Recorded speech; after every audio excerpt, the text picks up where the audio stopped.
अस्सलाम वालेकुम। Welcome to my YouTube channel Jaan academy. आज हम इस वीडियो में एसएटी मैथ का मीन, मीडियन और मोड वाला टॉपिक पढ़ेंगे। इस वीडियो में मैं आपको रेंज के बारे में भी बताऊंगा और स्टैंडर्ड डेविएशन के बारे में भी बताऊंगा। ये एक ऐसा टॉपिक है जो हमने किसी ना किसी क्लास में थोड़ा सा ज़रूर पढ़ा हुआ है। मीन, मीडियन, मोड क्या होता है, लेकिन आज हम इसको दोबारा से देखते हैं कि मीन, मीडियन, मोड क्या होता है, इसके बेसिक को समझते हैं। फिर मैं आपको एसएटी मैथ के रियल क्वेश्चन सॉल्व करवाऊंगा। तो सबसे पहले हम मीन को समझते हैं। Mean equal to sum of all values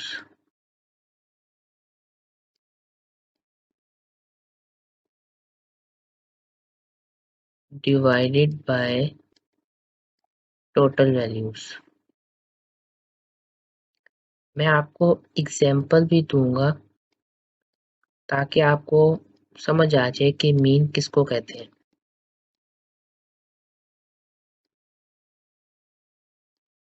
अब फॉर एग्जाम्पल हमें एग्जाम में एक डाटा दिया जाए 1, 3, 5, 7, 9 और हमें कहा जाए फाइंड मीन। तो हम मीन कैसे फाइंड करेंगे? हमने मीन का फार्मूला पढ़ा है सम ऑफ ऑल वैल्यूज। इसका मतलब है कि जितनी भी वैल्यूज हैं उनको आपने ऐड कर देना है आपस में। 1 + 3 4, 4 + 5 9, 9 + 7 16, 16 + 9 25। और टोटल वैल्यूज का मतलब है कि उस डाटे में जितनी भी वैल्यूज हैं उनको आपने काउंट करके टोटल वैल्यूज की जगह पे लिख देना है। 1 2 3 4 5, 25 डिवाइडेड बाय 5। जब मैं इसको सॉल्व करूंगा तो मेरे पास वैल्यू आ जाएगी 5। ये आ गया हमारा मीन। ठीक है, अब हम मीडियन समझते हैं।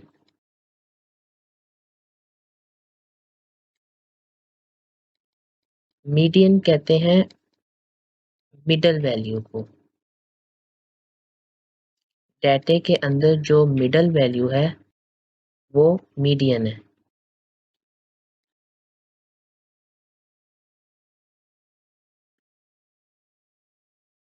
अब मीडियन का क्वेश्चन सॉल्व करने से पहले आपको दो बातों का पता होना बहुत जरूरी है। सबसे पहली बात है अरेंज डेटा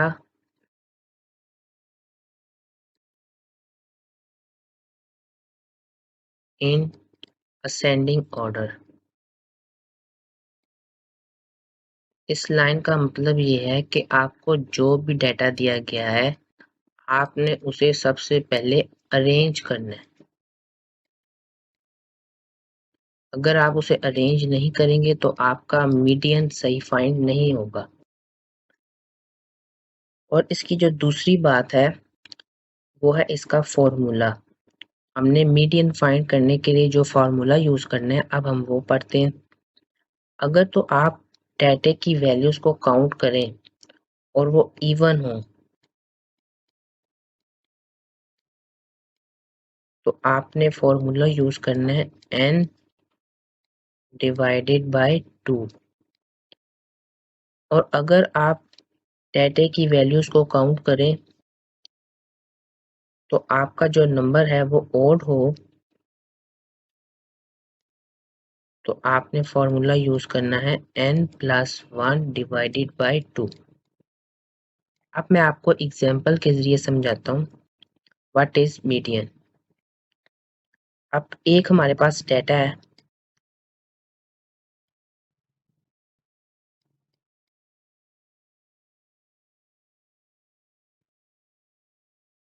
ये हमारे पास एक डाटा है और एग्जामिनर हमें कहे फाइंड मीडियन।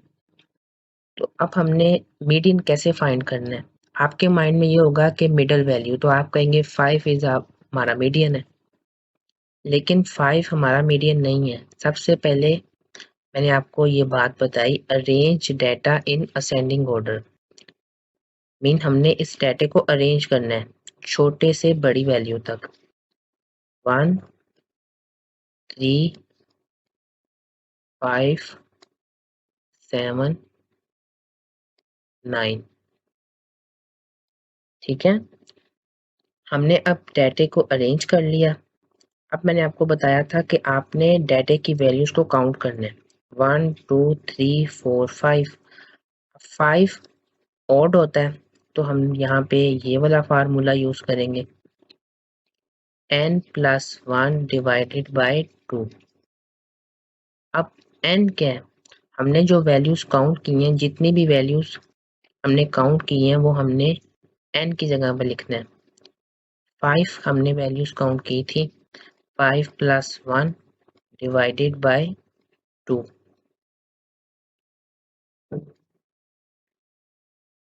6 डिवाइडेड बाय 2, 2 6 पे जब कट होगा तो 3। अब ये जो 3 है, इसका मतलब ये नहीं है कि इस डेटा में से 3 हमारा मीडियन है। इस 3 का मतलब है थर्ड वैल्यू, डेटा के अंदर जो थर्ड वैल्यू है वो हमारा मीडियन है। मीडियन है 5। ठीक है, इस तरह आपने मीडियन फाइंड करना है। एक और एग्जांपल आपको देता हूँ जिसमें हम इवन वाला फार्मूला यूज करेंगे।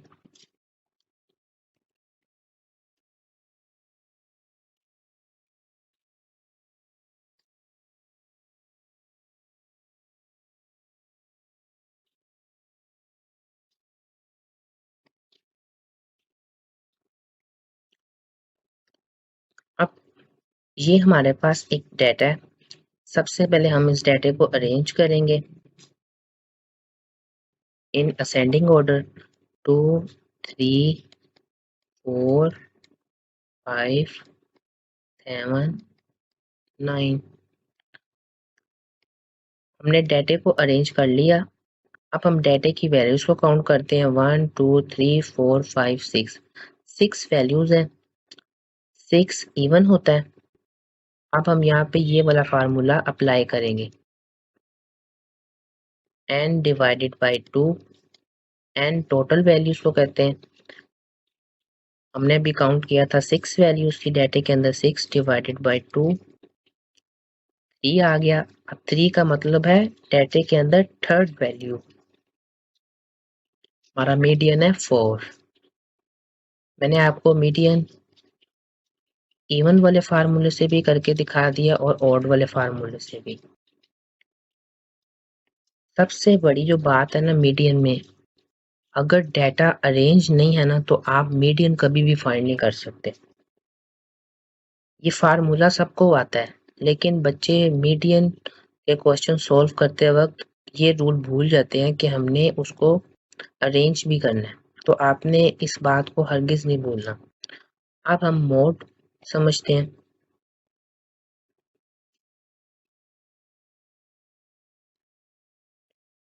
मोड कहते हैं मोस्ट रिपीटेड वैल्यू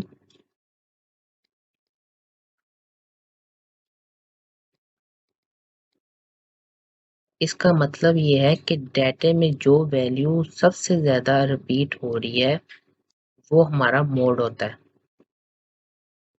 ठीक है, अब मैं आपको एक एग्जांपल के जरिए समझाता हूँ। 3 2 1 2 7 5। अब ये एक डेटा है। अब इसमें कौन सी ऐसी वैल्यू है जो बार बार रिपीट हो रही है, टू, 3 दफा 2 रिपीट हुआ है इस डेटा में। इट मींस हमारा जो मोड है वो है 2। ठीक है, most repeated value in data, उसको हम मोड कहते हैं। अगर मैं आपको एक और एग्जांपल दूं, 1 2 3 4 5, अब मैं कहूं कि फाइंड मोड, तो इसका मोड क्या होगा? इस डाटे में देखिए कोई भी वैल्यू रिपीट नहीं हो रही, तो हम कहेंगे नो मोड, इसका कोई मोड नहीं है। ठीक है, अगर यहाँ पे मैं 1 ऐड कर देता और अब वो हमसे पूछता कि मोड क्या है, तो मैं कहता मोड 1 है, क्योंकि 1 2 दफा आ रहा है डाटे में। ठीक है, सबसे आसान मोड ही है। जो थोड़ा सा पेपर में आपको तंग करेगा वो होता है मीडियन। मीन भी बहुत आसान होता है। अब मैं आपको रेंज के बारे में समझाता हूँ कि रेंज किसको कहते हैं। Range equal highest minus smallest. इसका मतलब ये है कि डाटे में जो वैल्यूज दी गई हैं उसमें जो सबसे हाईएस्ट वैल्यू है आपने उसमें से सब्ट्रैक्ट कर देना है जो उस डाटे में सबसे स्मॉलेस्ट वैल्यू है। अब मैं आपको एक एग्जांपल देता हूँ।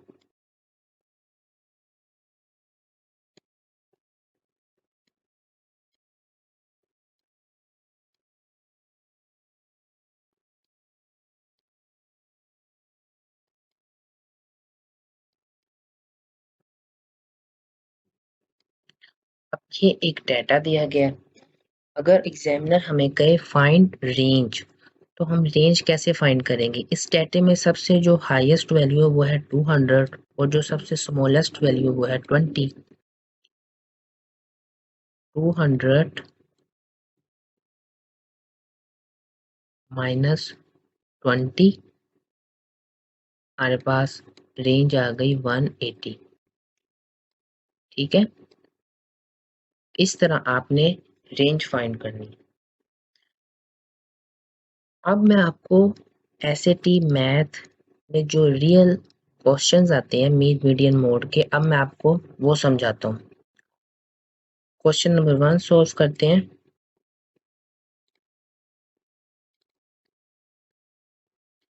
इस तरह के क्वेश्चन आते हैं एग्जाम में, ग्राफ वाले। वो आपको इतने बेसिक लेवल पे नहीं पूछेगा कि, वो तो मैंने आपको इस वजह से समझाया बेसिक, ताकि आपको समझ आ जाए कि मीन मीडियन मोड किसको कहते हैं। और साथ आपको इतने बेसिक लेवल पे नहीं वो देगा, वो आपको ग्राफ्स में थोड़ा सा ज़रा टफ बना के क्वेश्चन देगा, आपने फॉर्मूला वही यूज़ करना है। अब हम ये क्वेश्चन पढ़ते हैं। The graph above shows the frequency distribution of a list of randomly generated integers between 5 and 10. Which of the following correctly gives the mean and the range of the list of integers? अब हमने mean और range find करना है इस graph में से। अब हमने सबसे पहले ग्राफ में ये देखा है कि 5 से लेके 10 तक इंटीजर्स हैं और 0 से लेके 5 तक फ्रीक्वेंसी है। अब 5 है जो इंटीजर वो 2 फ्रीक्वेंसी तक है, जो 6 इंटीजर है वो 1 फ्रीक्वेंसी तक है। इस तरह ये बाकी भी अपने अपने फ्रीक्वेंसी पे है। हमने फाइंड करना है मीन। मीन का फार्मूला हमने पढ़ा था sum of all values divided by total values, right. अब हमने यहाँ पे टोटल वैल्यूज किसको लेना है? हमने यहाँ पे टोटल वैल्यूज इसको लेना है। ये देखिए 2 1, हमने देखना है बार कहाँ तक ड्रा हुआ है। 2 + 1 3, 3 + 4 7, 7 + 2 9, 9 + 1 10। इट मीन्स टोटल वैल्यूज हैं 10। अब हमने सम ऑफ ऑल वैल्यूज फाइंड करना है। तो जब हम ग्राफ में सम ऑफ ऑल वैल्यूज फाइंड करेंगे तो हम ये नहीं कहेंगे कि 5 6 7 8 9 10 इनको हम ऐड करके तो सम ऑफ ऑल वैल्यूज की जगह पे लिख दें। इस तरह आपका ये क्वेश्चन गलत हो जाएगा। सम ऑफ ऑल वैल्यूज आपने कैसे फाइंड करनी है? 5 मल्टीप्लाई 2, 6 मल्टीप्लाई 1। अब मैं 6 को मल्टीप्लाई 3 क्यों नहीं कर रहा? क्योंकि वो ग्राफ ट्राई उसका 1 तक हुआ है, तो मैं उसे कैसे मल्टीप्लाई कर दूंगा 3 के साथ? 8 मल्टीप्लाई 4, 9 मल्टीप्लाई 2। जहां तक ग्राफ ड्रा हुआ है आपने उस वैल्यू से ही मल्टीप्लाई करना है, ठीक है? अगर आप कहें कि हमें ये मल्टीप्लाई वाली बात समझ नहीं आई तो मैं आपको सिंपल वे में समझाता हूँ। मैंने 5 को मल्टीप्लाई किया 2 के साथ, तो मेरे पास वैल्यू आ गई 10। अगर मैं आपको कहूँ कि ये एक पर्सन है, फॉर एग्जाम्पल मैं आपको वैसे मिसाल दे रहा हूँ, एक पर्सन है, उसने 5 पॉइंट स्कोर किए, और ये जो सेकंड पर्सन है इसने भी 5 किए हैं, तो मैं आपको कहूँ मुझे बताएं दोनों पर्सन्स ने कितने स्कोर गेन किए हैं, तो आप क्या कहेंगे? 10। तो अगर मैं ये डायरेक्ट लिख दूँ 5 मल्टीप्लाई 2 10, तो इसमें कोई मसला है? नहीं। हमने बेसिकली फाइंड करना है सम ऑफ ऑल वैल्यू। जब भी आप ग्राफ वाला क्वेश्चन देखें तो आपको ऐसे ही सॉल्व करना पड़ेगा। 5 multiply 2 plus 6 multiply 1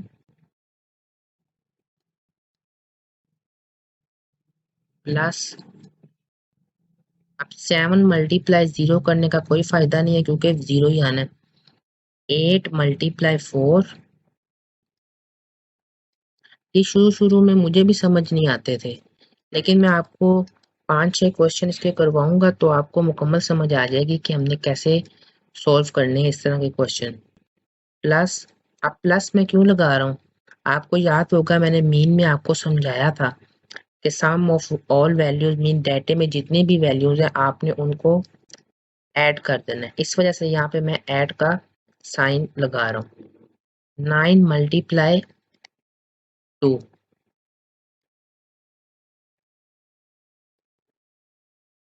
plus 10 multiply 1 10 ही होता है। अब आप इसको सॉल्व कर लें, चाहे तो कैलकुलेटर पे सॉल्व कर लें। 5 multiply 2 10 plus 6 multiply 1 6 plus 8 multiply 4 32 plus 9 multiply 2 18 plus 10 76। Sum of all values 76। अब आप इसको सॉल्व कर लें तो आपके पास वैल्यू आ जाएगी 7.6।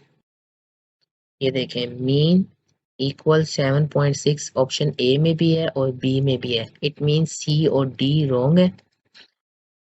ए और बी में से हमने अब चूज करना है। अब हमने फाइंड करनी है रेंज। तो रेंज का फार्मूला मैंने आपको बताया था हाईएस्ट माइनस स्मॉलेस्ट। अब इस क्वेश्चन में हाईएस्ट वैल्यू कौन सी है? 10। और स्मॉलेस्ट वैल्यू कौन सी है? 5।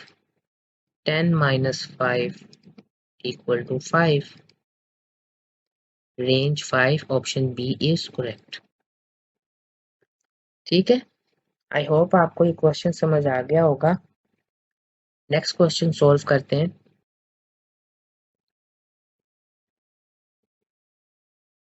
अब ये वाला क्वेश्चन भी पिछले क्वेश्चन की तरह सेम ही है। इस क्वेश्चन में हमें पॉइंट्स दिए गए थे, पिछले क्वेश्चन में हमें बार्स दिए गए थे। क्वेश्चन पढ़ते हैं। The dot plot above shows the distribution of ages for 24 winners of the Miss World Beauty pageant at the time they were crowned. Based on the data, which of the following is closest to the average arithmetic mean? हमने यहाँ पे mean का formula apply करना है। Mean का formula है mean equal some of all values divided by total values. अब इस क्वेश्चन में उसने हमें खुद ही बता दिया कि 24 विनर्स हैं। पिछले क्वेश्चन में हमने बार की वैल्यूज को काउंट किया था और फिर टोटल वैल्यूज फाइंड की थी। इस क्वेश्चन में उसने हमें डायरेक्ट बता दिया, आप चाहें तो इन डॉट्स को काउंट करके भी देख सकते हैं, तो 24 ही होंगे। इट मीन्स हमारी जो टोटल वैल्यू है वो है 24। अब हमने फाइंड करना है सम ऑफ ऑल वैल्यूज। इसने यहाँ पे क्लोजेस्ट का जो वर्ड यूज किया है, इट मीन्स कि हम जो आंसर फाइंड करेंगे वो ऑप्शन में जो वैल्यूज हैं वो उसके करीब करीब होगा, एग्जैक्ट वैल्यू नहीं आएगी। अब हमने सम ऑफ ऑल वैल्यूज कैसे फाइंड करना है? 18, उसके ऊपर 6 पॉइंट है, 1 2 3 4 5 6। 18 मल्टीप्लाई 6 प्लस, अब मैं आपको यहाँ पे दोबारा इस कंसेप्ट को समझा देता हूँ ताकि अगर आपको कोई भी कंफ्यूजन है तो वो क्लियर हो जाए। अगर मैं कहूँ कि जो फर्स्ट पॉइंट है ये 18 नंबर्स का है और ये जो सेकंड पॉइंट है ये भी 18 नंबर्स का है, मुझे बताओ कि टोटल कितने होंगे? तो आप यही करेंगे ना, 18 प्लस 18। आप इस तरह 6 टाइम्स 18 को ऐड करेंगे तो आपके पास वैल्यू आएगी 108। अगर आप डायरेक्ट भी इस तरह सॉल्व करें 18 मल्टीप्लाई 6, तब भी आपके पास 108 वैल्यू आएगी। ठीक है, चाहे आप इस तरह कर लें चाहे आप इस तरह कर लें, आप बस ये बात याद रखें कि उसने कहा था सम ऑफ ऑल वैल्यूज। अब मैं यहाँ पे आपको एक और एग्जांपल समझाता हूँ। अगर मैं कहूँ कि ये जो 22 है ये एप्पल्स है, राइट? ये अहमद है, ये जो डॉट पहले है, अहमद ने 22 एप्पल्स खाए हैं। ये जो सेकंड डॉट है ये उसका कोई फ्रेंड आया है, उसने भी 22 एप्पल्स खाए हैं। तो मैं आपसे पूछूं कि उसने कितने टोटल एप्पल खाए हैं, तो आप कहेंगे 44। अगर मैं इसको डायरेक्ट 22 को मल्टीप्लाई कर दूं 2 के साथ, तब भी तो वैल्यू 44 ही आएगी। ठीक है, तो जब भी आप मीन का क्वेश्चन देखें आपने इसी तरह सॉल्व करना है। अब यहाँ पे 19 है, 19 के ऊपर 3 पॉइंट्स हैं, इट मींस 19 मल्टीप्लाई 3 प्लस 20 के ऊपर 5 पॉइंट्स हैं,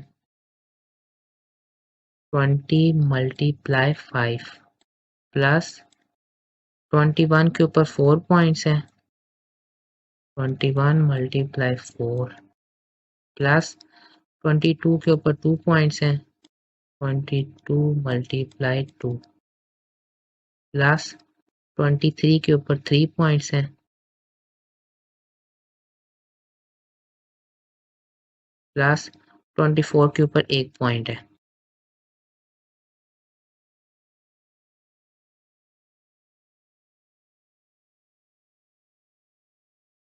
अब आप इसको कैलकुलेटर पे सॉल्व कर लें।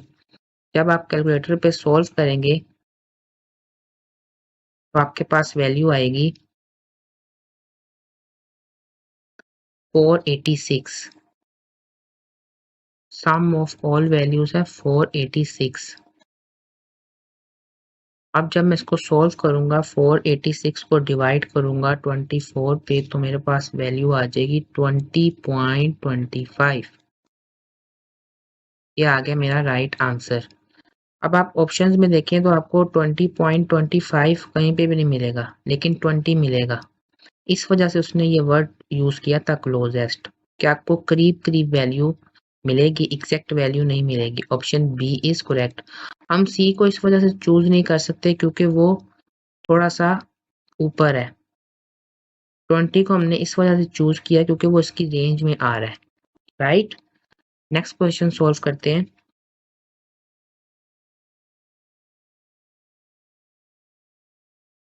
अब ये वाले क्वेश्चन एग्जामिनर को बड़े ही पसंद है।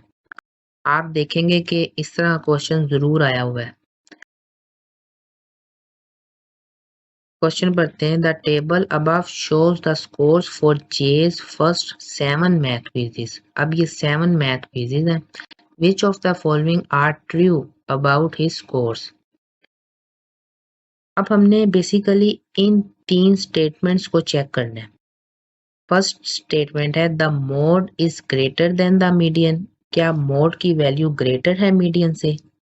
जब तक हमें मीडियन और मोड की वैल्यू का ही नहीं पता तो हम कैसे कह सकते हैं? इट मीन्स हमें मीडियन भी फाइंड करना पड़ना है और मोड भी। सेकंड स्टेटमेंट है the median is greater than the mean. It means हमने अब यहाँ पे मीन भी फाइंड करना है। Third statement the range is greater then 20। Range की वैल्यू भी हमने फाइंड करनी है, फिर ही हम कह सकते हैं ना कि मीडियन ग्रेटर है मीन से या नहीं, रेंज ग्रेटर है 20 से या नहीं। ठीक है, तो जब भी आप इस तरह क्वेश्चन देखें जिसमें आपने रेंज भी फाइंड करनी है, मीन भी, मीडियन भी, मॉड भी, तो आप सबसे पहले रेंज को फाइंड करें क्योंकि ये सबसे आसान तरीका है। रेंज हमने पढ़ा था पीछे, highest value minus smallest value. अब इस डाटे में सबसे हाईएस्ट वैल्यू 98 है और स्मॉलेस्ट वैल्यू 75 है। 98 माइनस 75 23, ये आ गई हमारी रेंज। अभी हमने स्टेटमेंट को नहीं देखना, पहले हम मीन मीडियन मोड को भी फाइंड कर लें। रेंज के बाद आप मोड फाइंड करें।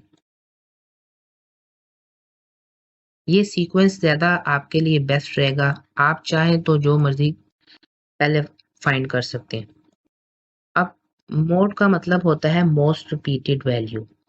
अब इस डाटे में जो सबसे ज्यादा वैल्यू रिपीट हो रही है वो है 87, 2 टाइम्स। हम कहेंगे मोड है 87। ठीक है, अब हम फाइंड करते हैं मीडियन, मिडल वैल्यू। तो हमने मीडियन फाइंड करने का जो सबसे पहले रूल पढ़ा था, arrange data in ascending order. हमें इस डाटे को पहले अरेंज करना पड़ेगा। ये देखें 98 मिड में आ रहा है, आपको फौरन समझ जाना चाहिए कि हमने पहले अरेंज करना है छोटी वैल्यू से बड़ी वैल्यू तक। अब इस डाटे में सबसे छोटी वैल्यू है 75, के बाद 83, फिर 87, again 87,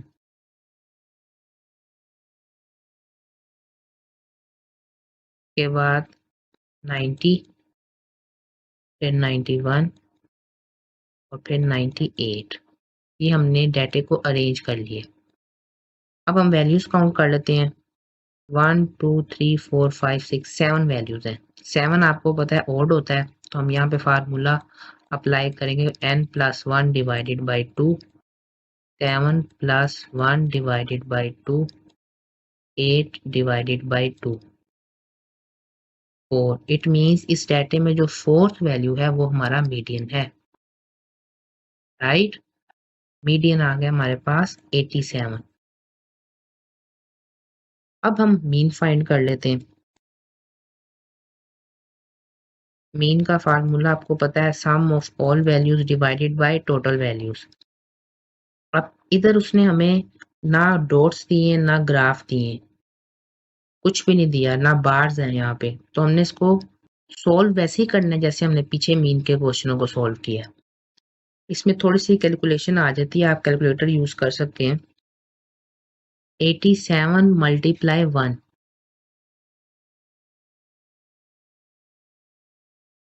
plus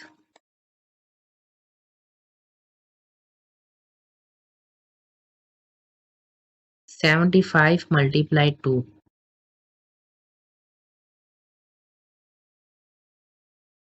plus 90 multiply 3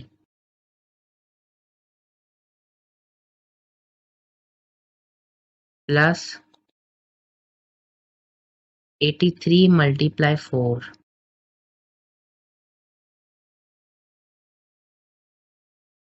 plus, ये मीन फाइंड करना थोड़ा सा मुश्किल होता है क्योंकि इसमें कैलकुलेशन बहुत लंबी करनी पड़ती है। 98 मल्टीप्लाई 5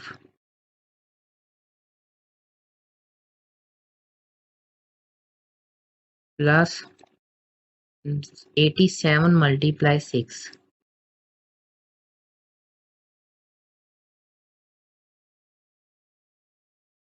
प्लस 91 मल्टीप्लाई 7।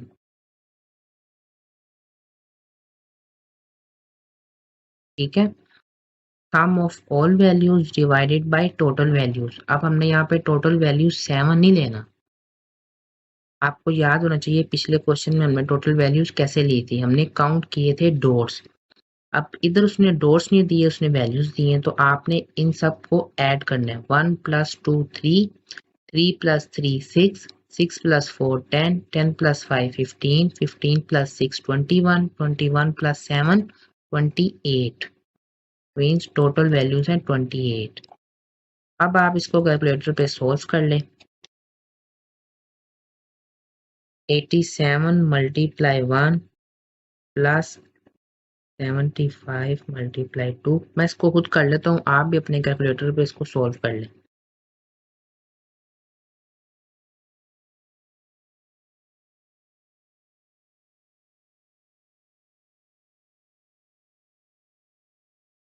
+98 × 5 + 87 × 6 + 91 × 7। आपके पास वैल्यू आ जाएगी 2488 डिवाइडेड बाय 28।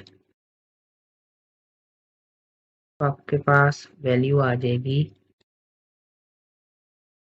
88.85। ये आ गया आपके पास मीन। अब हम स्टेटमेंट्स पढ़ते हैं। फर्स्ट स्टेटमेंट है the mode is greater than the median. क्या मोड की वैल्यू ग्रेटर देन है मीडियन की वैल्यू से? No, it means first statement wrong है। ठीक है। नेक्स्ट स्टेटमेंट है the median is greater than the mean. Median की वैल्यू है 87 और मीन की वैल्यू है 88। चाहे एक पॉइंट ही क्यों नहीं ग्रेटर, लेकिन मीन ग्रेटर है। ये स्टेटमेंट रॉन्ग है। वो कह रहा है मीडियन की वैल्यू ग्रेटर है। नो। थर्ड स्टेटमेंट है the range is greater then 20। Yes, हमने फाइंड की थी रेंज 23 और वो कह रहा है कि रेंज ग्रेटर देन है 20 से। Yes, third statement is correct. अब आप ऑप्शंस में जाके देखें कि थर्ड कहाँ पे लिखा हुआ है, ओनली। ये देखें, option B is correct. Third only का मतलब है कि इस स्टेटमेंट में से सिर्फ थर्ड स्टेटमेंट करेक्ट है। अगर हम सेकंड और थर्ड करेक्ट करते तो फिर हमने ऑप्शन सी को चूज करना था। अगर हमारी सेकंड स्टेटमेंट करेक्ट होती फिर हमने ए को चूज करना था। ठीक है। इस तरह का क्वेश्चन एग्जाम में मस्ट आता है, तो आपने कोई भी मिस्टेक नहीं करनी। नेक्स्ट क्वेश्चन सॉल्व करते हैं।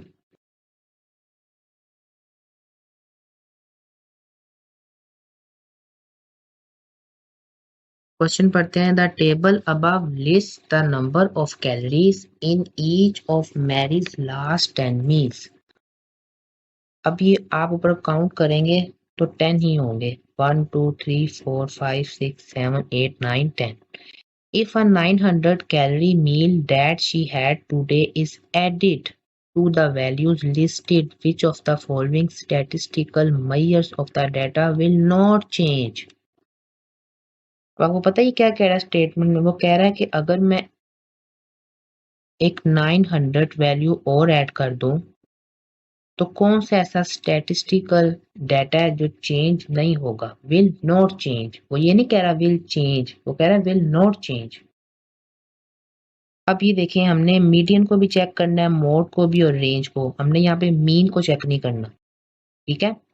तो सबसे पहले हम रेंज चेक करेंगे इस 900 को रिमूव करके, और एक दफा हम रेंज चेक करेंगे इस 900 को ऐड करके। राइट। अब रेंज का फार्मूला है highest value minus smallest value. Highest value 900 है, अभी हमने इस 900 को रिमूव किया हुआ है। 900 माइनस सबसे छोटी वैल्यू है इस डाटे में 500। 900 माइनस 500 400। ये आ गई हमारे पास रेंज।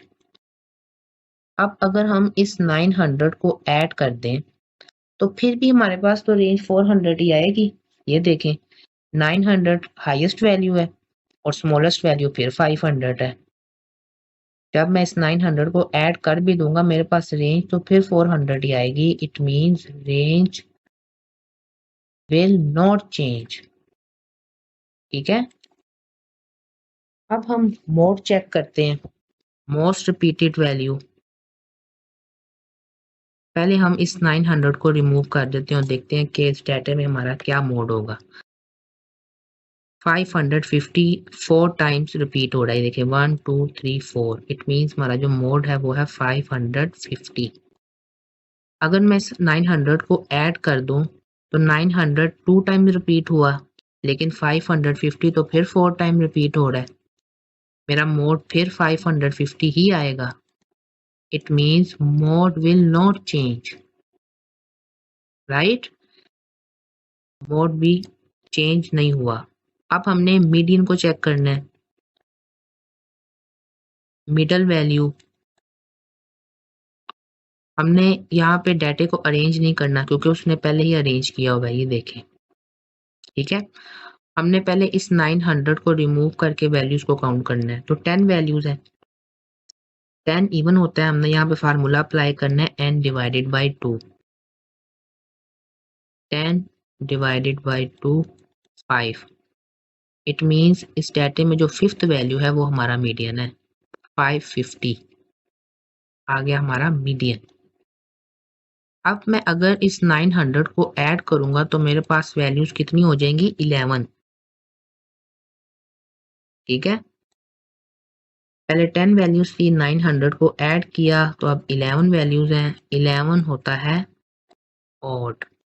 अब यहाँ पे फार्मूला लगेगा n plus 1 divided by 2। 11 plus 1 divided by 2, 12 divided by 2, 6। It means इस डाटे में जो सिक्स्थ वैल्यू है वो हमारा मीडियन है। 1 2 3 4 5 6 हमारा मीडियन तो फिर 550 आ रहा है। It means median will not change, चाहे हम इस 900 को ऐड करें चाहे ऐड ना करें, ना मीडियन पे कोई फर्क आ रहा है, ना मोड पे, ना रेंज पे। ठीक है, तीनों ही चेंज नहीं हुए। अब हम ऑप्शंस में जाके देखते हैं, ऑप्शन डी इज करेक्ट। ये देखें 1 2 एंड 3। अगर यहाँ पे वो मीन को भी ऐड कर देता ना तो डेफिनेटली मीन चेंज होना था, क्योंकि 900 एक वैल्यू है। मैं यहाँ पे अगर 10 भी वैल्यू ऐड कर दूं ना तो मीन में थोड़ा सा फर्क जरूर आएगा। जब मैं 900 वैल्यू ऐड करूंगा तो मीन डेफिनेटली चेंज होगा। अगर यहाँ पे मीन होता तो हमने कहना था मीन विल चेंज। ठीक है, आगे मैं आपको एक और क्वेश्चन ऐसा करवाऊंगा जिसमें मीन चेंज होगा। नेक्स्ट क्वेश्चन सॉल्व करते हैं। अब ये क्वेश्चन बड़ा ही आसान है, यकीन माने इसमें हमने सिर्फ और सिर्फ कॉमन सेंस अपनी इस्तेमाल करनी है। पता नहीं क्या बच्चे, मैं हैरान हूँ, स्टैंडर्ड डेविएशन का फार्मूला वहां पे अप्लाई करना शुरू कर देते हैं। क्वेश्चन पढ़ते हैं, कह रहा है removing which of the following two canals from the data would result in the greatest decrease in the standard deviation of the number of logs in each canal। अब जब बच्चे स्टैंडर्ड डेविएशन का word देखते हैं वो फौरन उसका formula apply करना शुरू कर देते हैं, जबकि हमने यहाँ पे कॉमन सेंस इस्तेमाल करनी है। वो क्या कह रहा है, वो कह रहा है इन द ग्रेटेस्ट डिक्रीज। वो कह रहा है कौन से ऐसे में वैल्यूज हैं या लॉग्स हैं जो मैं निकालूं तो ग्रेटेस्ट डिक्रीज हो स्टैंडर्ड डेविएशन में। इसका मतलब ये है कि आपने इस डाटे में जो सबसे बड़ी वैल्यू ना उसको पकड़ना है। ये देखें, वो चीज की सबसे बड़ी वैल्यू है 93, इससे बड़ी वैल्यू तो नहीं है किसी की भी। It means option D is correct. अब इसने साथ वर्ड लिखा हुआ है रोहोनी, तो रोहोनी की वैल्यू है 5। अगर मैं 93 में ऐड करूं 5 को तो मेरे पास वैल्यू आ जाएगी 98। ठीक है, और जब मैं 98 की वैल्यू इसमें से रिमूव करूंगा तो ग्रेटेस्ट डिक्रीज होगा standard deviation. That's why I choose option D. अब अगर आपको कंफ्यूजन है, हो सकता है ऑप्शन सी करेक्ट है। ये देखें, ऑप्शन सी में सेंट्री एंड मिडी। अब सेंट्री की वैल्यू है 30 और मिडी की वैल्यू है 32। जब मैं इन दोनों को ऐड करूंगा तो मेरे पास वैल्यू आ जाएगी 62। अब आप मुझे खुद बताएं 62 वैल्यू बड़ी है या 98। जब मैं 62 वैल्यू को डिक्रीज करूंगा या रिमूव करूंगा तो क्या ग्रेटेस्ट डिक्रीज होगा, या जब 98 की वैल्यू को निकालूंगा तब ग्रेटेस्ट डिक्रीज होगा? डेफिनेटली जब मैं 98 की वैल्यू को रिमूव करूंगा तो ग्रेटेस्ट डिक्रीज होगा। आप ऑप्शन ए और बी को भी चेक कर लीजिएगा, जब आप दोनों की वैल्यूज को ऐड भी कर देंगे ना तो 98 से बड़ी वैल्यू नहीं आ सकती। ठीक है, तो कुछ क्वेश्चन में आपने कॉमन सेंस इस्तेमाल करनी होती है, तो प्लीज आप क्वेश्चन को ध्यान से पढ़ा करें। फार्मूले ना आप अपने वहां पे अप्लाई करना शुरू कर दीजिएगा। कुछ क्वेश्चन होते हैं जिसमें फार्मूला अप्लाई करना पड़ता है। अब जैसे इस क्वेश्चन में हमें मीन का भी फार्मूला अप्लाई करना पड़ेगा, मीडियन का भी और रेंज का भी। क्वेश्चन पढ़ते हैं, the table above lists the amounts of snowfall to the nearest inch experienced by 18 different cities in the past year। अब ये आप काउंट कर लीजिएगा, 18 ही होंगे। The outlier measurement of 100 inches is an error of the mean, median and range of the values listed, which will change the most if the 90-inch measurement is replaced by the correct measurement of 20 inches। अब वो इस question में ये कह रहा है कि मैं अगर 90 की जगह पे रिप्लेस कर दूं 20 को, विच विल चेंज, क्या चेंज होगा, मीन, मीडियन या रेंज। ठीक है, तो अब हम मीन, मीडियन और रेंज को चेक करते हैं। सबसे पहले हम रेंज चेक करते हैं। एक दफा हम रेंज चेक करेंगे इस 20 को रिमूव करके, और एक दफा हम रेंज चेक करेंगे 90 की जगह पे रिप्लेस करके 20 को। ठीक है, अभी हम पहले फाइंड करते हैं 90 के साथ रेंज। तो डेटे में सबसे जो ग्रेटेस्ट वैल्यू है वो है 90 और स्मॉलेस्ट वैल्यू है 45। तो रेंज हमारे पास आ गई 45, राइट।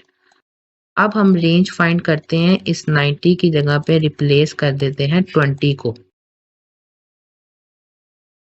जब मैं 20 रिप्लेस करूंगा तो अब 90 तो गया, अब इस डेटे में जो ग्रेटेस्ट वैल्यू है वो 65 है, 90 नहीं है। ठीक है, तो माइनस करूंगा स्मॉलेस्ट वैल्यू के साथ जो कि 45 नहीं अब 20 है। क्या आप देख रहे हैं कितने फोकस के साथ करने वाले क्वेश्चन है। 65 माइनस 20 45। ये देखें रेंज पे कुछ भी फर्क नहीं आया, चाहे आप 90 की जगह पे रिप्लेस कर भी दो ना 20 को, रेंज सेम है। उसने कहा था विच विल चेंज, हमने वो फाइंड करना है जो चेंज हो, रेंज तो चेंज नहीं हुई। It mean option C is wrong. अब हम फाइंड करते हैं मीडियन को। Median mean middle value. अब अगर हम इस 20 को चाहे रिप्लेस करें चाहे ना करें, हमारे पास वैल्यूज तो 18 ही रहनी है। ठीक है, कॉमन सेंस की बात है ना। तो जब 18 वैल्यू हमें पता है, इट मीन्स हमने यहाँ पे इवन का फार्मूला अप्लाई करना है, n डिवाइडेड बाई 2। तो n है हमारे पास 18 डिवाइडेड बाई 2 9। इट मीन्स इस स्टैटिक में जो 9th वैल्यू है वो हमारा मीडियन है, 9 57 है हमारा मीडियन, राइट। अब मैं अगर रिप्लेस कर भी दूं 20 को तो फिर भी मेरे पास वैल्यूज तो 18 ही रहेंगी ना, मेरा मीडियन तो फिर 57 ही आएगा। It means median will not change. हमने वो फाइंड करना जो चेंज हो। अब मीन डेफिनेटली यहाँ पे चेंज होगा। मैं आपको सॉल्व करने से पहले बता रहा हूँ, mean is a right answer. हमें कैलकुलेशन करनी पड़ेगी। हमें मीन का फार्मूला पता है, sum of all values divided by total values. हमने अब इन तमाम वैल्यूज को ऐड कर लेना है। सबसे पहले हम मीन फाइंड करेंगे 90 के साथ, और दूसरी दफा हम फाइंड करेंगे मीन 90 की जगह पे रिप्लेस कर देंगे 20 को। 45 plus 48 plus 49 plus 50 plus 52 plus 54 plus 55 plus 57 3 times plus 58 plus 59। जो इंटेलिजेंट बच्चा है ना, वो मीन को ही टिक करेगा, वो सोल्व नहीं करेगा, क्योंकि टाइम वेस्ट हो रहा है हमारा। आपको वहां पे 1 मिनट से ज्यादा टाइम तो नहीं मिलना, आप जो मर्जी कर लें। हर क्वेश्चन के लिए 1 मिनट से ज्यादा अगर आप लेंगे तो आपके क्वेश्चन रह जाएंगे। आप बिलीव नहीं करेंगे, मुझे अभी तक याद है जब मैं टेस्ट देने गया था तो सामने जो जेंटलमैन खड़ा होता है, वो जब कहता है ना ब्रेक, तो बच्चे सिर्फ वर्ड सुनते हैं ब्रेक का, वो अपना काम करते ही रहते हैं, क्योंकि टाइम ही नहीं इतना होता। ठीक है, तो आपने वहाँ पे टाइम सेव करना है। यहाँ पे हम प्रैक्टिस कर रहे हैं, हम सोल्व कर रहे हैं। वहाँ पे अगर आपको लगे कि मीन, यहाँ पे कॉमन सेंस की बात है, मीन तो डिक्रीज होना है। एक 90 वैल्यू लिखी हुई है, जब मैं 20 यहाँ पे लिख दूंगा तो डिक्रीज नहीं होगा मीन। हम यहाँ प्रैक्टिस कर रहे हैं, हम सोल्व कर लेते हैं, लेकिन आपने वहाँ टाइम नहीं वेस्ट करना आपको। ठीक है, अब मैंने इन तमाम वैल्यूज को ऐड किया है, 90 को भी, तो मेरे पास सम ऑफ ऑल वैल्यूज की वैल्यू आई है 1038 और टोटल वैल्यूज है हमारे पास 18, उसने हमें क्वेश्चन में बताया था। तो 1038 को जब मैं डिवाइड करूंगा 18 पे तो मेरे पास वैल्यू आ जाएगी 57.66। ठीक है, अब हम मीन फाइंड करते हैं, 90 की जगह पे रिप्लेस करते हैं 20 को। अब हमने फिर सारी वैल्यूज को काउंट नहीं करना, हमने डायरेक्ट 1038 में से 90 को माइनस करना है और प्लस कर देना है 20 को। हमारे पास वैल्यू आ गई 968 डिवाइडेड बाय टोटल वैल्यूज है 18।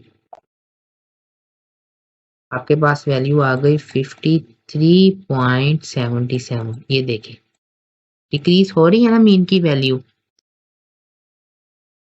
That's why I choose option A.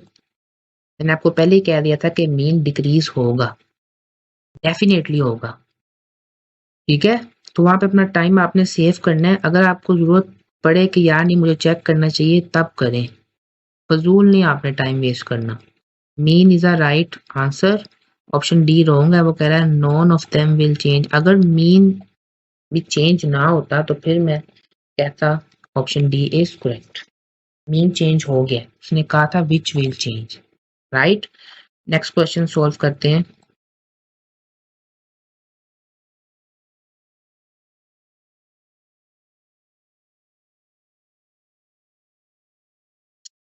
Question पढ़ते हैं। The bar chart above shows the distribution of weights to the nearest pound for 19 kayaks made by company A and 19 kayaks made by company B। अब ये जो full black line है ना, ये company ए है, और ये जो लाइट लाइट वाइट है ये कंपनी बी है। Which of the following correctly compares the median weight. हमने मीडियन फाइंड करना है, सिंपल। सबसे पहले हम कंपनी ए का मीडियन फाइंड करते हैं। ये देखें, वेट्स इन पाउंड दिए गए हैं 45, 46, 47, 48 और 49। अब 45 का जो बार है वो है 7 पे, हम यहाँ लिखेंगे 7। 46 का बार है 2 तक, 47 का बार है 3 तक, 48 का बार है 6 तक और 49 का बार है 1 तक, राइट। अब आप खुद देखें, 3 मिड में है, 1 लास्ट पे है, 7 फर्स्ट पे, ये क्या हो रहा है। तो हमें वो बात याद होनी चाहिए, arrange data in ascending order. 1 2 3 6 7।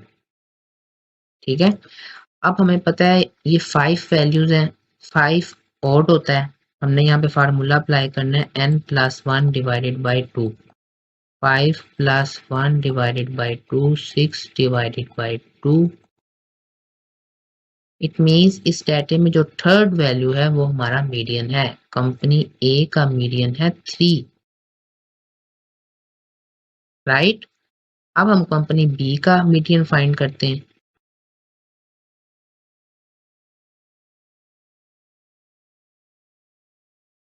वैसे ही हम लिखेंगे वेट्स 45 से लेके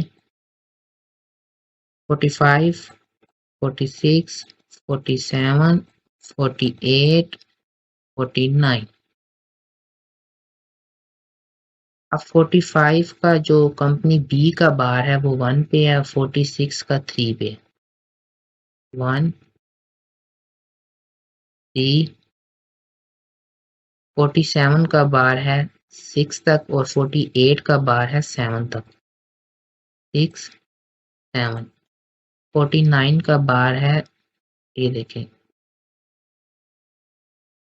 2 पे। अब हमने इसको भी अरेंज करना है इन असेंडिंग ऑर्डर 1, 2, 3, 6, 7। हमने इसको अरेंज कर लिया, ये भी 5 वैल्यूज हैं। हमें पता है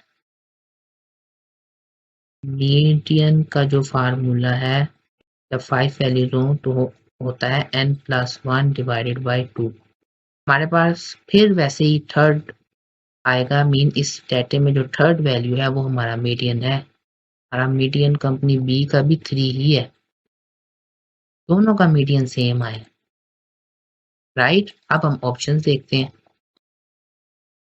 ऑप्शन ए में वो कह रहा है company A is smaller, no. Company B is smaller, wrong. Option C में वो कह रहा है is the same for both companies, median weight same है, yes, option C is correct.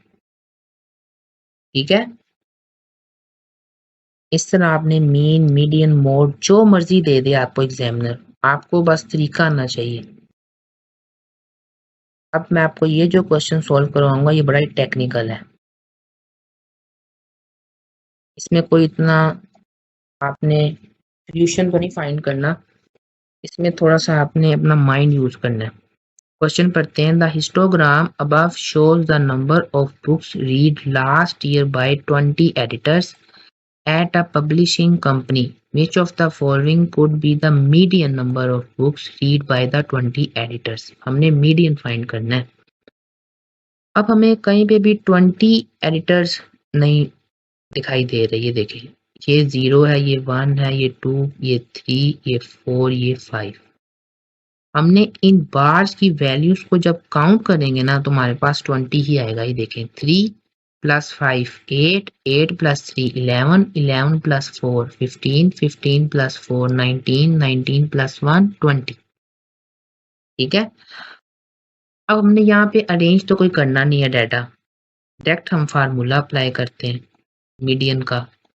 20 even होता है तो हम यहाँ पे फार्मूला अप्लाई करेंगे n divided by 2। 20 divided by 2, 10 आ गया हमारा मीडियन। अब इस 10 का क्या मतलब है? इसका ये मतलब है कि जिस बार में 10 की वैल्यू है वो हमारी बार मीडियन है। अब आप वैल्यूज को काउंट करें, 3 + 5 8, क्या ये बार हमारा मीडियन है? नहीं, क्योंकि यहाँ पे तो 8 आ रहा है। हमने 10 तक जाना है, 10 से वैल्यू ऊपर हो जाए कोई मसला नहीं, नीचे नहीं होनी चाहिए। 8 + 3 11। अब इट मीन्स इस बार में 10 अवेलेबल है। ठीक है, हमने बार फाइंड कर लिया। अगर यहाँ पे मैं मीडियन फाइंड करता 17 तो फिर आपको नेक्स्ट बार पे मूव करना पड़ना था। ये देखिए 11 + 4 15, 17 तो नहीं आया, फिर हमें नेक्स्ट बार की वैल्यू को भी काउंट करना पड़ेगा। 15 + 4 19। अब हमने मीडियन फाइंड किया था 17, मैं आपको एग्जांपल दे रहा हूँ। तो आप कहेंगे वो तो 2 वैल्यूज अप हो गए, कोई बात नहीं, अप हो जाए कोई मसला नहीं है, डाउन नहीं होना चाहिए। फिर हमने ये बार चूज करना था अगर मीडियन 17 होता। अब हमारा मीडियन था 10 और 10 इसी रेंज में आ रहा है। अब यहाँ पे नीचे लिखा हुआ है 10 से लेके 15 तक की रेंज में है। अब आपने ऑप्शंस पे देखना है, ऑप्शन ए में है 7, क्या 7 इस रेंज में है 10 से 15 की रेंज में? नहीं, ऑप्शन ए रॉन्ग है। ऑप्शन सी 17 है, 17 तो इससे ऊपर चला जाता है, ऑप्शन सी भी रॉन्ग है। ऑप्शन डी 22, 22 तो बहुत ऊपर है, ऑप्शन बी इज करेक्ट। सिर्फ 12 ही है जो इस रेंज में है, 10 से 15 की रेंज में। ठीक है, इस वजह से मैंने कहा था ये क्वेश्चन थोड़ा सा टेक्निकल है, राइट। नेक्स्ट क्वेश्चन सॉल्व करते हैं। अब मैं आपको स्टैंडर्ड डेविएशन का क्वेश्चन सॉल्व करवाने से पहले स्टैंडर्ड डेविएशन के कुछ बेसिक्स हैं जो मैं आपको पहले समझा लूं। What is standard deviation? आप जब भी एसएटी के एग्जाम में स्टैंडर्ड डेविएशन का वर्ड देखें, इट मीन्स कि आपने वहां पे फार्मूला अप्लाई नहीं करना, कोई कैलकुलेशन नहीं करनी, आपने सिर्फ एस्टीमेट लगाना है, बस कुछ नहीं आपने और करना। बच्चे वहां पर यकीन माने फार्मूले अप्लाई कर रहे होते हैं इतने इतने लंबे स्टैंडर्ड डेविएशन के, आपने सिर्फ एस्टीमेट करना है कि हाउ कितना ज्यादा डाटा स्प्रेड हो रहा है।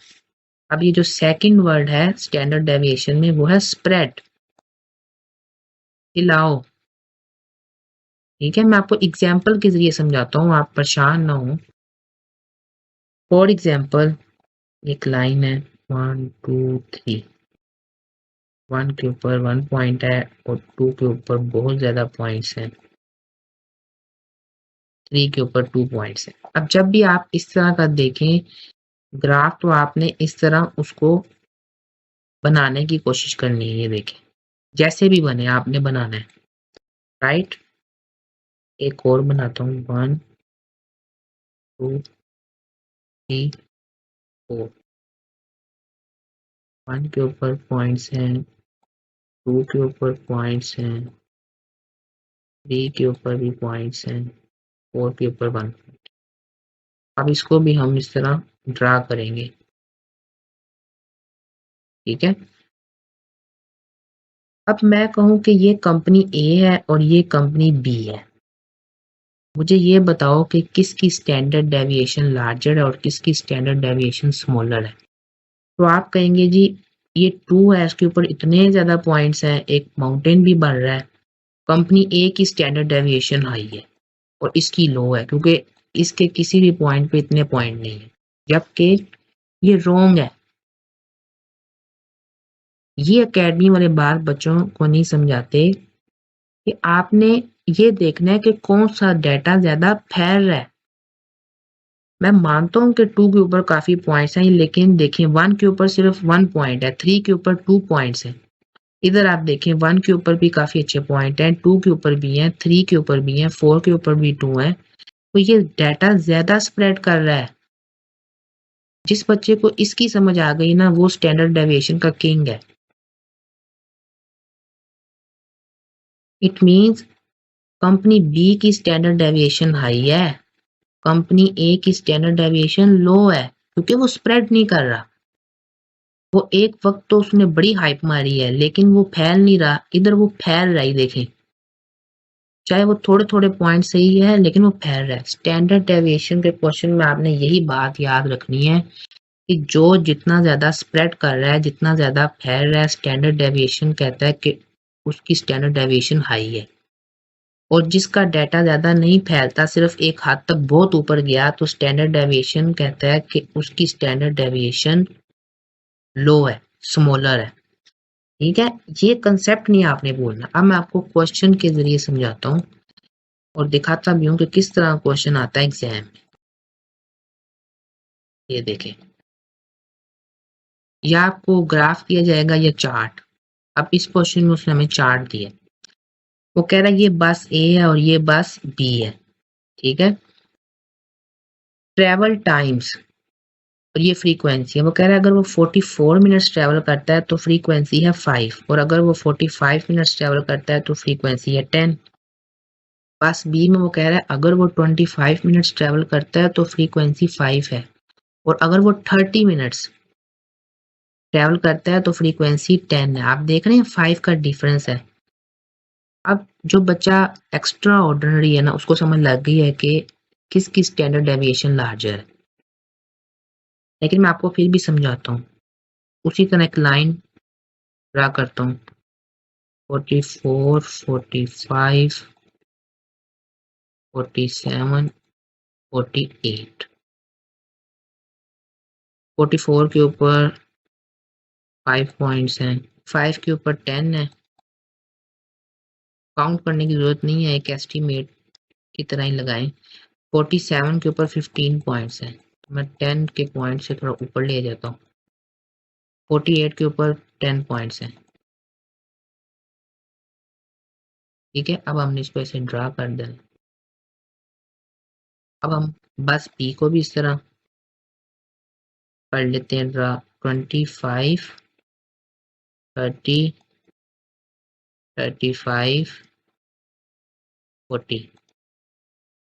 25 के ऊपर 5 पॉइंट्स हैं, 30 के ऊपर 10 पॉइंट्स हैं, 35 के ऊपर 15 पॉइंट्स हैं, 40 के ऊपर 10 पॉइंट्स। इसको भी हम इस तरह ड्रा कर लेंगे, ठीक है। अब ये बस ए की स्टैंडर्ड डेविएशन है और ये बस बी की स्टैंडर्ड डेविएशन।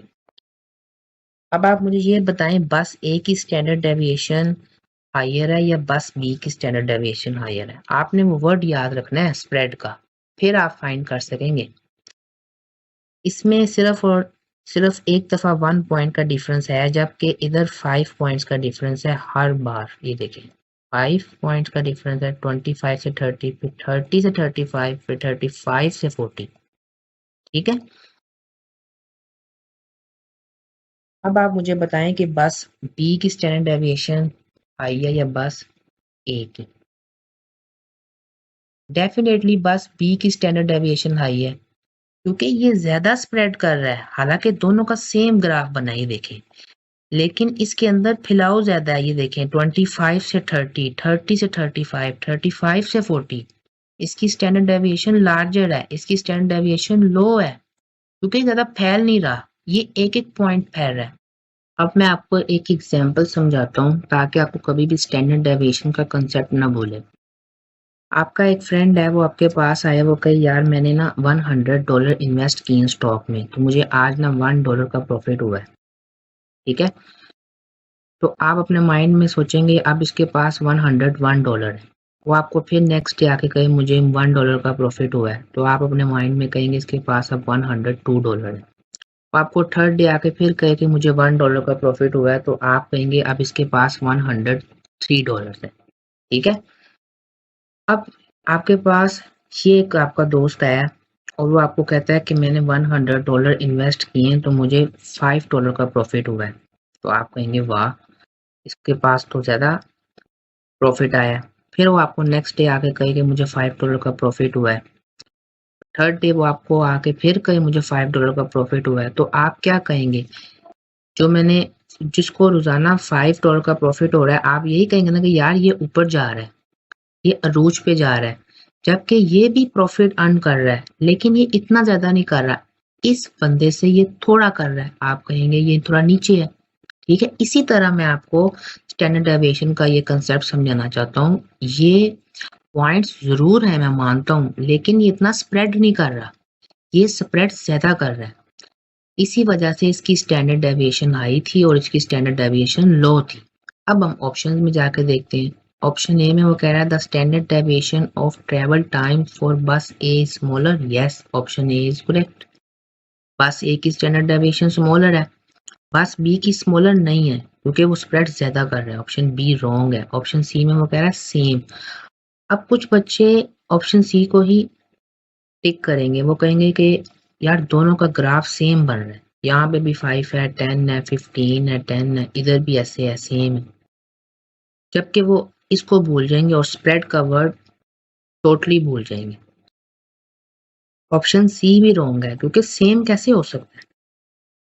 ऑप्शन डी भी रॉन्ग है। ऑप्शन ए इज करेक्ट, ठीक है। तो मैंने आपको एग्जांपल समझाई है ना डॉलर्स वाली, अगर आपको ये याद रह गई ना, तो आप कभी भी स्टैंडर्ड डेविएशन का क्वेश्चन नहीं गलत करके आते। एक और क्वेश्चन आपको समझाता हूँ। अब ये देखें, ये स्कूल ए की स्टैंडर्ड डेविएशन है और ये स्कूल बी की। अब स्कूल ए की जो स्टैंडर्ड डेविएशन है वो 2.0 से स्टार्ट हुई है, उसने हाइट मारी है, उसके बाद वो डाउन नीचे आ गई।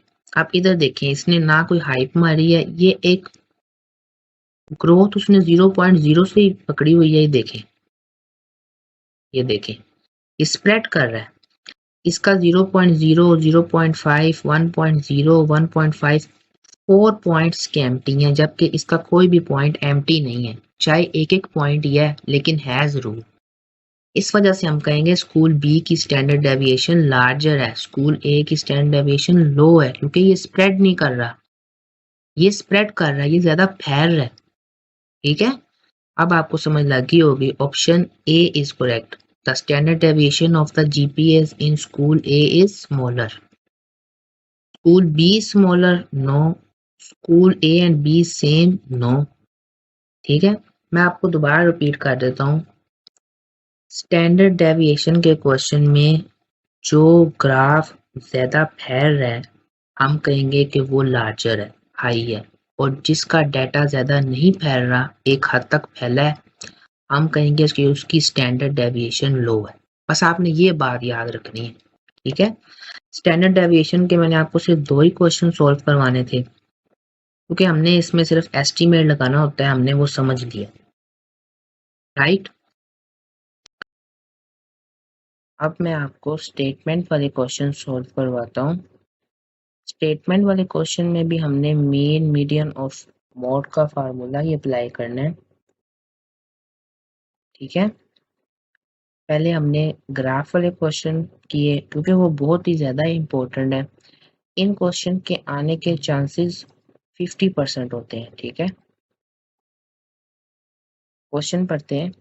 Mary has the following scores on 7 quizzes in algebra class. अब ये एक डाटा दिया गया है।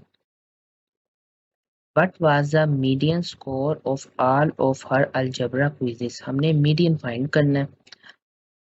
तो जब हमने मीडियन फाइंड करना है तो हमने जो फर्स्ट रूल पढ़ा था, arrange data in ascending order. It means हमने इस डाटे को अरेंज करना है। तो इस डाटे में सबसे छोटी वैल्यू है 79, 79 से बड़ी वैल्यू है 81, उसके बाद 83, फिर 84,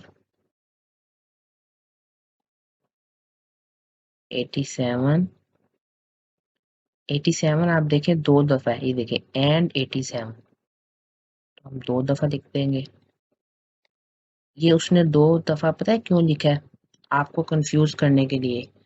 कुछ बच्चे मीडियन को ही मोड समझ लेंगे और वो 87 को ही राइट आंसर समझेंगे। आपने बड़े ध्यान से देखना है कि उसने हमसे क्या पूछा है। इससे बड़ी वैल्यू है 94। अब हमने सेकंड रूल पढ़ा था कि हमने काउंट करना है डाटा की वैल्यूज को। अगर तो वो इवन में है तो फिर हमने n divided by 2 formula use करना है, और अगर वो ओड में है तो हमने n+1 divided by 2 formula use करना है। अब हम वैल्यूज काउंट कर लेते हैं 1 2 3 4 5 6 7। उसने ऊपर लिखा भी हुआ है 7 क्वेरीज, लेकिन आपने डाटे की वैल्यूज को काउंट जरूर करना है। तो जब 7 वैल्यूज हैं इट मीन्स कि ओड 7 ओड होता है। हमने फार्मूला यहाँ पे यूज करना है n+1 डिवाइडेड बाई 2। n की जगह पे total values mean 7 plus 1 divided by 2, 8 divided by 2, 4। It means fourth value हमारा मीडियन है 1 2 3 4। ये फोर्थ वैल्यू है 84। Option B is correct. ठीक है, ग्राफ वाले क्वेश्चन थोड़े से आप कह लें मुश्किल होते हैं, स्टेटमेंट वाले क्वेश्चन आसान होते हैं। नेक्स्ट क्वेश्चन पढ़ते हैं। The average arithmetic mean of 5, 14 and x is 15. What is the value of x? हमने यहाँ पे मीन का फार्मूला तो अप्लाई करना ही करना है, लेकिन हमने वैल्यू ऑफ एक्स फाइंड करनी है। अब मैंने आपको परसेंटेजेस के क्वेश्चन में बताया था कि इसका मतलब होता है इक्वल और ऑफ का मतलब होता है मल्टीप्लाई। तो जब आप इसका वर्ड क्वेश्चन में देख रहे हैं, इट मीन्स आपने इन वैल्यूज के बाद इक्वल रखना है 15 को। अब हमने मीन का फार्मूला पढ़ा था, sum of all values divided by total values. अब ये ऑल वैल्यूज है, 15 नहीं आपने इंक्लूड करना इन ऑल वैल्यूज में, क्योंकि उसने लैदा कर दिया, उसको इज कह के 15 लैदा हो गया। ऑल वैल्यूज है हमारे पास 3, तो हमने तीनों को ऐड कर देना है। 5 plus 14 plus x divided by total values होता है, तो टोटल वैल्यूज 3 है, इक्वल टू 15। ठीक है, अब 3 यहाँ पे हो रहा है डिवाइड, इक्वल के इस साइड पे जाएगा तो मल्टीप्लाई हो जाएगा, और 5 प्लस 14 19 होता है, 19 plus x equal to 15 multiply 3 45। हमने फाइंड करना है x। अब 19 यहाँ पे पॉजिटिव का इक्वल के उस साइड पे जाएगा तो नेगेटिव का हो जाएगा, x equal 45 minus 19, x equal 26। ये आ गया हमारा right answer, option B is correct. Right, next question solve करते हैं।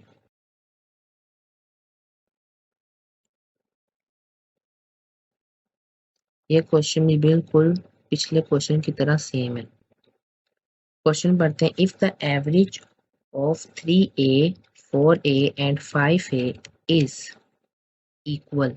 अब उसने खुद ही इक्वल कह दिया, अगर वो इक्वल ना भी कहता तो हमें पता है इसका मतलब इक्वल ही है, equal to 8। What is a equal to? सीधी बात यही है, वो कह रहा है कि a की वैल्यू क्या है। तो अब हमने a की वैल्यू उसी तरह फाइंड करनी जैसे हमने पिछले क्वेश्चन की है। हमने पीछे x की वैल्यू फाइंड की थी, इधर हमने a फाइंड करना है। हमने यहाँ पे मीन का ही फार्मूला अप्लाई करना है। ये देखिए उसमें लिखा हुआ है, if the average sum of all values 3a plus 4a plus 5a, total values हैं 3 divided by 3 is equal to 8। ठीक है, अब ये जो 3 है यहाँ पे डिवाइड हो रहा है, इक्वल के साइड पे आके मल्टीप्लाई हो जाएगा, 8 multiply 3 24, 5a plus 4a plus 3a 12a। अब ये वाला 12 यहाँ पे मल्टीप्लाई हो रहा है, इक्वल के उस साइड पे जाएगा तो डिवाइड हो जाएगा, 24 divided by 12, a equal to. ये आ गया हमारा राइट आंसर। उसने पूछा था what is a equal to, a equal to. Next question solve करते हैं।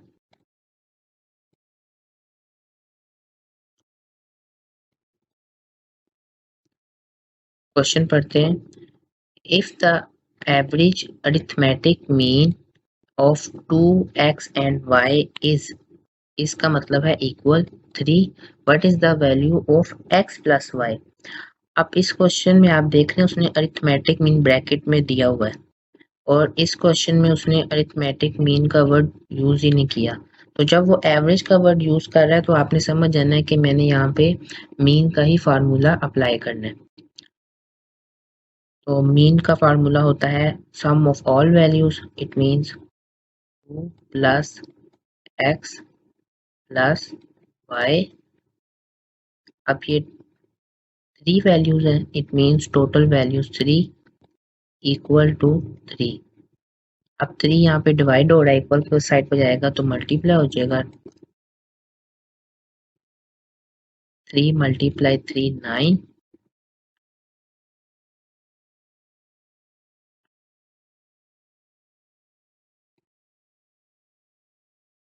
अब ये जो 2 है यहाँ पे पॉजिटिव का इक्वल के उस साइड पे जाएगा तो नेगेटिव का हो जाएगा, x plus Y equal 9 minus 2 x plus Y equal 7। ये आ गया हमारा right answer. Option C is correct. उसने हमसे किसकी वैल्यू पूछी थी? x प्लस वाई की। ठीक है, नेक्स्ट क्वेश्चन सोल्व करते हैं।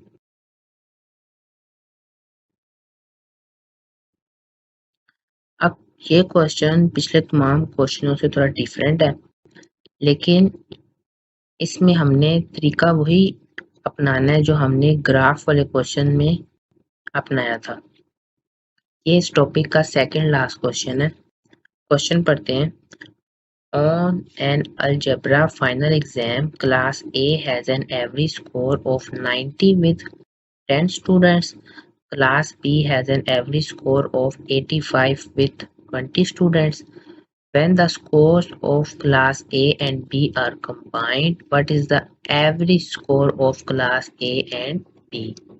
हमने एवरेज फाइंड करनी है क्लास ए एंड बी के स्कोर की। फार्मूला यहाँ पे मीन का ही अप्लाई होगा। अब ये क्वेश्चन है स्टेटमेंट वाला। हमने पीछे ग्राफ वाले क्वेश्चन सॉल्व किए हैं इस तरह के। मैं आपको समझाता हूँ कि हमने स्टेटमेंट में से भी ग्राफ कैसे फाइंड करना है। फॉर एग्जाम्पल, अगर उसने ग्राफ नहीं दिया तो हम खुद बना लेते हैं। अगर मैं कहूँ कि ये स्टूडेंट्स की लाइन है और ये स्कोर की लाइन है, ठीक है। अब 10 स्टूडेंट्स ने स्कोर लिए हैं 90, तो मैं ग्राफ बना दूंगा 90 का। और मैं कहूँ 20 स्टूडेंट्स ने अचीव किए हैं 85 स्कोर। 20 स्टूडेंट, ग्राफ में ऐसे ही होता था ना जब हमने पीछे क्वेश्चन सोल्व किए हैं, डॉट वाले भी किए हैं, ग्राफ वाले भी किए हैं, उसमें ऐसे ही होता था। नीचे जैसे हमने क्वेश्चन रीडिंग वाले क्वेश्चन सोल्व किए हैं, इसमें वो कहता है कि इतनी बुक्स हैं, उसने इतने घंटों में इतनी बुक्स पढ़ी हैं। नीचे वो आर्ट्स दे देता था, इधर वो बुक्स दे देता था। अगर उसने 1 घंटे में 4 बुक्स पढ़ी हैं तो वो 4 तक ग्राफ बना होता था। इसी तरह मैं यहाँ पे भी बना रहा हूँ। अब 20 स्टूडेंट्स ने 85 स्कोर अचीव किया है, तो मैं अब 85 का बार बना देता हूँ। ये देखें, ये बनाने का मकसद क्या है? ताकि आपको समझ आ जाए कि स्टेटमेंट वाले भी क्वेश्चन अगर आ जाए तो आपने सोल्व वैसे ही करने जैसे ग्राफ वाले किए। अब हमने ग्राफ वाले क्वेश्चन में क्या किया था? मीन फाइंड करने के लिए हमें फार्मूला तो पता है, sum of all values divided by total values. हमने वहां पे जो नीचे वैल्यू थी उसको मल्टीप्लाई कर दिया था जिस वैल्यू तक ग्राफ किया हुआ है। It means 10 multiply 90 plus 20 multiply 85। यहाँ पे तो 2 वैल्यूज हैं, हमने तो 7 वैल्यूज सोल्व की हैं। Divided by total values 10 plus 20 30, right. 10 multiply 90 900 plus 20 multiply 85 1700 divided by 30। जब आप इसको कैलकुलेटर पे सॉल्व करेंगे तो आपके पास वैल्यू आएगी 86.67। ऑप्शन जाके देखते हैं। Option D is correct. ये इसके बिल्कुल नजदीक ही है 86.7। ठीक है, इस तरह आपने क्वेश्चन सोल्व करना है, आपने कंफ्यूज नहीं वहां पे होना। एवरेज का वर्ड देखा आपने फौरन समझ आना है कि मीन का फार्मूला यहाँ पे यूज होना है। ठीक है, अब मैं आपको इस टॉपिक का लास्ट क्वेश्चन सोल्व करवाता हूँ। वो थोड़ा सा टेक्निकल है, लेकिन आई होप आपको समझ आ जाएगी क्वेश्चन की। क्वेश्चन पढ़ते हैं। Krishi has taken 5 tests in science class. The average of all 5 of Krishi's test score is 94। वो कह रहा है जो कृषि के टेस्ट स्कोर है ना ऑफ ऑल 5, अब ये आपने गौर करना है ऑल 5 पे, क्योंकि हमें ये क्लू दे रहा है टोटल वैल्यूज का।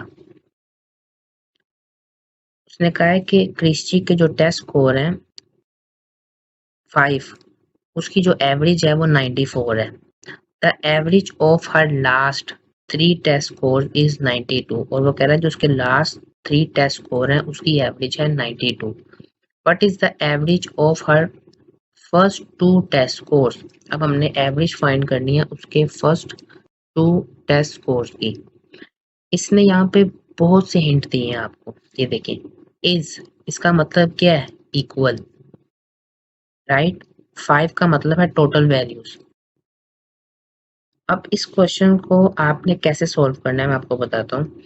अगर तो यहाँ पे डबल वैल्यू होती तो फिर हम ग्राफ वाले तरीके से ही सॉल्व करते, लेकिन यहाँ पे वैल्यूज नहीं है तो मीन का फार्मूला होता है सम ऑफ ऑल वैल्यूज। अब यहाँ पे सम ऑफ ऑल वैल्यूज मीन कोई डाटा गिवन ही नहीं है, तो हम इसको कह देते हैं T1 divided by total values. तो टोटल वैल्यू है 5, इसका मतलब होता है इक्वल 94। अब जो सेकंड स्टेटमेंट है इसको हम T2 कह देते हैं। T2 डिवाइडेड बाय, अब इसमें उसने कहा था 3 टेस्ट स्कोर्स, तो इस स्टेटमेंट के लिहाज से टोटल वैल्यूज 3 हैं। 3 इक्वल इज 92, इक्वल 92।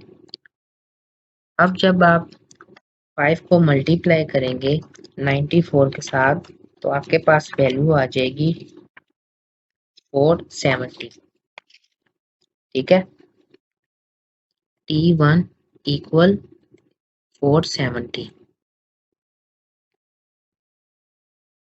और T2 को जब आप सॉल्व करेंगे 3 मल्टीप्लाई 92 के साथ तो T2 की वैल्यू आ जाएगी 276। ये 3 यहाँ पे डिवाइड हो रहा है ना, इक्वल के उस साइड पे जाके मल्टीप्लाई हो जाएगा। 5 भी यहाँ डिवाइड हो रहा है, इक्वल के उस साइड पे जाके मल्टीप्लाई हो जाएगा। अब हमारे पास ऑफ ऑल 5 क्रिस्ची टेस्ट स्कोर की भी वैल्यू आ गई है और उसने जो लास्ट 3 टेस्ट स्कोर दिए थे उसकी भी वैल्यू आ गई है। हमने फाइंड करनी है उसकी एवरेज, और वो भी फर्स्ट 2 टेस्ट स्कोर्स की। तो इसमें से अगर हम 470 में से अगर मैं माइनस कर दूं 276, मेरे पास वैल्यू आ जाएगी 194। ये आ गई मेरे पास जो फर्स्ट 2 टेस्ट स्कोर्स की एवरेज। अब यहाँ पे क्वेश्चन खत्म नहीं होता, उसने क्वेश्चन देखेंगे उसने कहा what is the average of her first 2 test scores. अब आपने इसकी एवरेज निकालनी है फर्स्ट 2 टेस्ट स्कोर्स की, ठीक है। ऑप्शंस में देखें, जैसे आप यहाँ पे देखें 5 टेस्ट थे तो 94 एवरेज थी, 3 टेस्ट थी तो 92 एवरेज थी। अब 2 टेस्ट होंगे तो 194 वैल्यू आएगी, नहीं, हमने इसको डिवाइड करना है 2 के साथ, आपके पास वैल्यू आ जाएगी 97। इट मीन जो उसने फर्स्ट 2 टेस्ट स्कोर किए हैं उसकी एवरेज है 97। ऑप्शन सी इज करेक्ट, ठीक है। आई नो ये क्वेश्चन पिछले तमाम क्वेश्चनों से थोड़ा सा डिफरेंट है, लेकिन इस क्वेश्चन को आपको समझाना ज़रूरी था क्योंकि 10 to 20% चांसेस होते हैं कि इस तरह का क्वेश्चन भी एग्जाम में आ सकता है, तो आपने इसको इग्नोर नहीं करना। मीन, मीडियन और मोड का टॉपिक कंप्लीट हो चुका है। ये वीडियो तो काफ़ी लंबी हो गई है क्योंकि मैंने आपको सारे कंसेप्ट सिखाने थे इसमें, चाहे कोई क्वेश्चन छोटा है। अगर मैं आपको ये बेसिक क्वेश्चन सिखा देता और ग्राफ वाले क्वेश्चन ना सिखाता तो जब आपने पेपर करना था आपको वहाँ पे अगर ग्राफ वाला आ जाता तो आप कैसे सॉल्व करते। मैं नहीं चाहता कि आपका एक नंबर भी कटे, मैथ में तो नंबर कटना ही नहीं चाहिए। ये तो इतना आसान मैथ है, आप यकीन करें अगर आप इसको एक दफ़ा ध्यान से समझ लेते हैं ना तो सैट टेस्ट आप देखेंगे कि बार बार वही क्वेश्चन रिपीट करता है, सिर्फ वो स्टेटमेंट चेंज करता है, फार्मूला वही होता है, कंसेप्ट वही होता है, चाहे जितने मर्जी वो आपको घुमा फिरा ले, जब आप फॉर्मूला वहां पे अप्लाई करते जाएंगे आपका आंसर आ जाएगा। सो प्लीज आप इस वीडियो को स्किप करके ना देखिएगा, इसमें हर क्वेश्चन इंपॉर्टेंट है, हर क्वेश्चन में नई बात है। इसमें स्टेटमेंट वाले क्वेश्चन भी मैंने आपको समझा दिए और ग्राफ वाले भी। ग्राफ वाले तो बहुत ही इंपॉर्टेंट है, कंफर्म एक क्वेश्चन जरूर आता है मीन मीडियन मोड का और वो ग्राफ वाले में से ही होता है। कभी कभार ऐसा होता है वो 2 क्वेश्चन भी दे देता है, एक स्टेटमेंट वाला और एक ग्राफ वाला। तो आपने अपनी तैयारी पूरी रखनी है। मैंने आपको इतना आसान करके टॉपिक समझाया है कि मेरा नहीं ख्याल कि अब कोई मीन मीडियन मोड का क्वेश्चन आपको पेपर में आपको प्रॉब्लम करेगा। ठीक है? अगर आपको मेरी ये वीडियो देखने के बाद मीन मीडियन मोड के क्वेश्चंस की समझ आई है तो मेरी वीडियो को लाइक करें और मेरी वीडियो को अपने दोस्तों के साथ शेयर करें। उन दोस्तों के साथ ज़रूर शेयर करें जिनको इन टॉपिक में कोई भी प्रॉब्लम हो रही है। और अगर आपको मेरा ये यूट्यूब चैनल पसंद आया तो मेरे यूट्यूब चैनल को सब्सक्राइब करें। नेक्स्ट वीडियो में मुलाकात होगी। अपना बहुत सारा ख्याल रखिएगा। अल्लाह हाफिज़।